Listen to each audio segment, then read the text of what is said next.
So how has Sweden actually aimed to protect children and staff?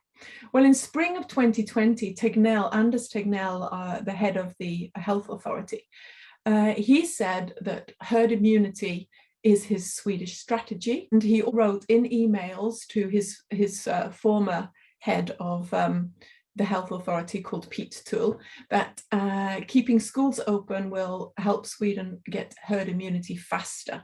He wrote that to Salminen, who is his equivalent in Finland, in an actual email. In 2020, the health authority said that every child in a shopping centre needed to have at least 10 square meters of space around them. But in school, they said there needed to be no such minimum. So in schools, we can be 20, 30 children in a classroom, and there's absolutely no limit. In 2020, up until the 1st of December, COVID sick families still had to send symptom-free kids to school.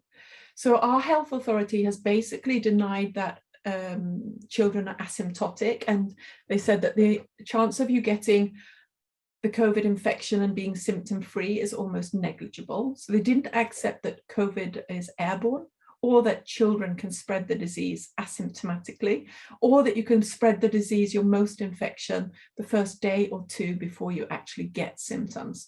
So what we get is we get a lot of children going to school, maybe none getting some getting no symptoms at all, some spreading the disease before their symptoms start to break out. And this is a major problem. This is why it spreads so quickly in schools in Sweden. Risk families were forced to send their children to school with no preventative measures. And if you didn't send your child to school, you could be fined every day. Mask wearing in schools has been deemed as totally unnecessary through the whole pandemic, even though we now know that COVID is airborne and asymptomatic spreaders can spread a lot of COVID. It's still deemed unnecessary to have a mask in school, and our health authority has repeatedly said that wearing a mask could increase the risk of infection. So we're getting a lot of misinformation coming from our actual health authority. And then they published reports that have been non-peer reviewed, where first report they said that there was no increased risk to teachers getting COVID infections. Then the second report that they published said that there was no higher risk for teachers than healthcare workers. So the first one they had was like, there's no extra risk for teachers, comparing us with all workers. But then suddenly they realized there was a big risk for teachers, and teachers are now amongst the highest risk. Now they said that, well, teachers are not getting any sicker than doctors, but doctors are allowed to wear masks, and teachers are not allowed, recommended to wear anything.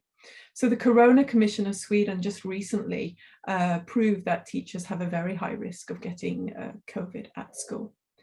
70% of the outbreaks in December 2020 were just originating from school in one of the weeks. I think it was week 47 last year.